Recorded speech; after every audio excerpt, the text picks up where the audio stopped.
Welcome back. Let's read. Law 29. Play all the way to the end. Judgment. The ending is everything. Plan all the way to it. Taking into account all the possible consequences, obstacles, and twists of fortune that might reverse your hard work and give the glory to others, by planning to the end, you will not be overwhelmed by circumstances and you will know when to stop. Gently guide fortune and help determine the future by thinking for ahead. Thinking for ahead. Transgression of the law. In 1510, a ship set out from the island of Hispaniola, Haiti, and the Dominican Republic for Venezuela, where it was to rescue a besieged Spanish colony. Several miles out of port, a stowaway climbed out of a provision chest. Vasco Nuñez de Balboa, a noble Spaniard who had come to the New World in search of gold but had fallen into debt and had escaped his creditors by hiding in the chest. Balboa had been obsessed with gold ever since Columbus had returned to Spain from his voyage with tales of a fabulous but as yet undiscovered kingdom called El Dorado. Balboa was one of the first adventurers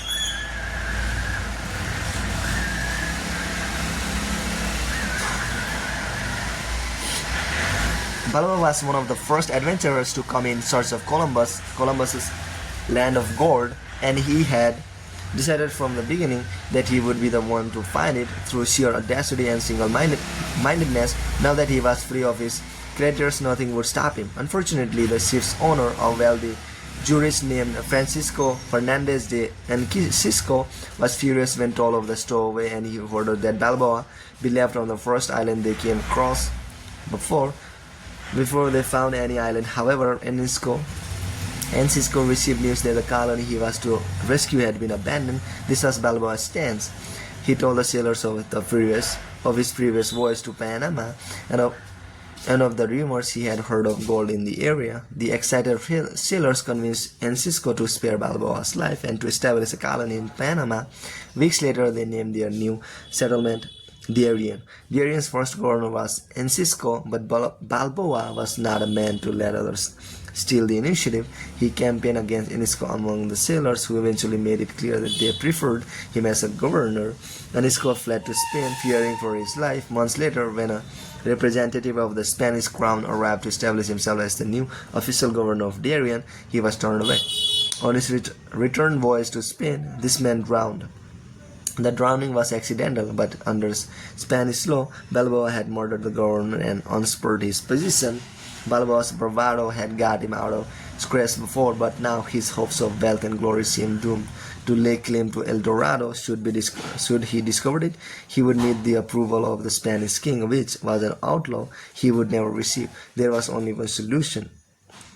Panamanian Indians had told Balboa of a vast ocean on the other side of the Central American Isthmus, and had said that by traveling south upon the western coast, he would reach a fabulous land of gold, called by a name that to his ear sounded like Biru. Balboa decided he would cross the treacherous jungles of Panama and become the first European to bathe his feet in this new ocean.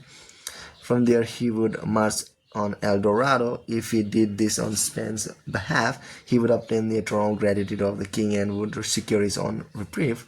Only he had to act before Spanish authorities came to arrest him. In 1513, then, Balboa set out with 190 soldiers halfway across the isthmus, some 90 miles wide at that point. Only 60 soldiers remained, many having succumbed to the harsh conditions, the blood-sucking insects, the torrential rainfalls, fever. Finally, from a mountain top, Balboa became the first European to lay eyes on the Pacific Ocean.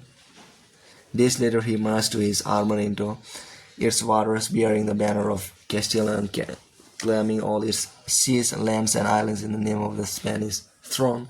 Indians from the area agreed Balboa with gold, jewels, and precious pearls, the like of which he had never seen. When he asked where they had come from, the Indians pointed south to the land of the Inca, but Balboa had only a few soldiers left. For the moment, he decided he should return to Darien, send the jewels and gold to Spain as a token of goodwill, and asked for a large army to aid him in the conquest of El Dorado. When news reached Spain of Balboa's bold crossing of Isthmus, his discovery of the Western Ocean, and his planned conquest of El Dorado, the former criminal became a hero. He was instantly proclaimed governor of the new land, but before the king and queen received word of his discovery, they had already sent a dozen ships under the command of a man named Pedro Arias Davila, Pedrarias with others to arrest Balboa for murder and to take command of the colony. By the time Pedrarias arrived in Panama, he had learned that Balboa had been pardoned and he was to share the governorship with the former outlaw. All the same, Balboa felt uneasy. Gold was his dream, El Dorado his only desire. In pursuit of this goal, he had nearly died many times over, and to share the wealth with glory with a newcomer would be intolerable. He also soon discovered that Pedrarias was a jealous, bitter man and equally unhappy with the situation. Once again, the only solution for Balboa was to seize the initiative by proposing to cross the jungle with a larger army carrying shipbuilding materials and tools. Once on the Pacific coast, he would create an armada with which to conquer the Incas. Surprisingly enough, Pedrarias agreed to the plan, perhaps sensing it would never work. Hundreds died in this second march through the jungle, and the timber they carried rotted in the torrential trains. Balboa, as usual, was undaunted. No power in the world could thwart his plan, and on arriving at the Pacific, he began to cut down trees for new lumber. But the men remaining to him were too few and too weak to mount an invasion, and once again Balboa had to return to Darien. Pedrarias had in any case invited Balboa back to discuss a new plan, and on the outskirts of the settlement, the explorer was met by Francisco Pizarro, an old friend who had accompanied him on his first crossing of the Isthmus, but this was a trap. Leading 100 soldiers, Pizarro surrounded his former friend, arrested him, and returned him to Pedrarias, who tried him on charges of rebellion. A few days later, Balboa's head fell into a basket along with those of his most trusted followers. Years later, Pizarro himself reached Peru, and Balboa's deeds were forgotten. Interpretation: most men are ruled by the heart, not the head. Their plans are vague, and when they meet obstacles, they improvise. But improvisation will only bring you as far as the next crisis, and is never a substitute for thinking several steps ahead and planning to the end. Balboa had a dream of glory and wealth, and a vague plan to reach it. Yet his bold deeds and his discovery of the Pacific are largely forgotten, for he committed what in the world of power is the ultimate sin. He went part way, leaving the door open for others to take over. A real man of power would have had the prudence to see the dangers in the distance, the rivals who would want to share in the conquest, the vultures that would hover once they heard the word gold. Balboa should have kept his knowledge of the Incas secret until after he had conquered Peru. Only then would his wealth and his head have been secure. Once Pedrarias arrived on the scene, a man of power and prudence would have schemed to kill him, imprison him, and to take over the army he had brought for the conquest of Peru.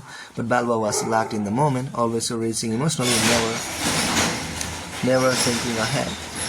What good is it to have the greatest dream in the world if others reap the benefits and the glory? Never lose your head over a vague, open-ended dream. Plan to the end. Observance of the law. In 1863, the Prussians' Premier Otto von Bismarck surveyed the chessboard of European power as it then stood. The main players were England, France, and Austria. Prussia itself was one of the several states in a loosely allied German federation. Austria, dominant members of the federation, made sure that the other German states remained weak, divided, and submissive. Bismarck believed that Prussia was destined for something far greater than servant boy to Austria. This is how Bismarck played the game. His first move was to start a war with lowly Denmark in order to recover the former Prussian lands of Schleswig-Holstein. He knew that these rumblings of Prussian independence might worry France and England, so he enlisted Austria in the war, claiming that he was recovering Schleswig-Holstein for the benefit. In a few months after the war was decided, Bismarck demanded that the newly conquered lands he made part of Prussia. The Austrians, of course, was furious, but they compromised. First, they agreed to give the Prussians Schleswig and a year later they sold them Holstein. The world began to see that Austria was weakening and that Prussia was on the rise. Bismarck's next move was his boldest. In 1866, he convinced King William of Prussia to withdraw from the German Federation, and in doing so, to go to war with Austria itself.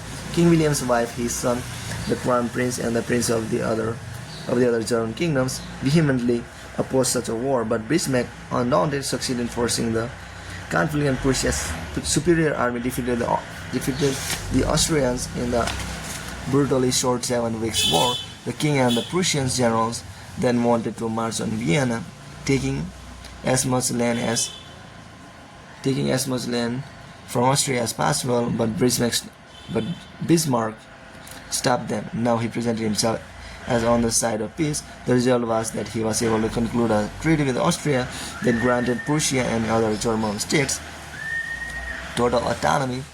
Bismarck could now position Prussia as the dominant power in Germany and the head of a newly formed North German Confederation. Okay, that's it, guy. Bye.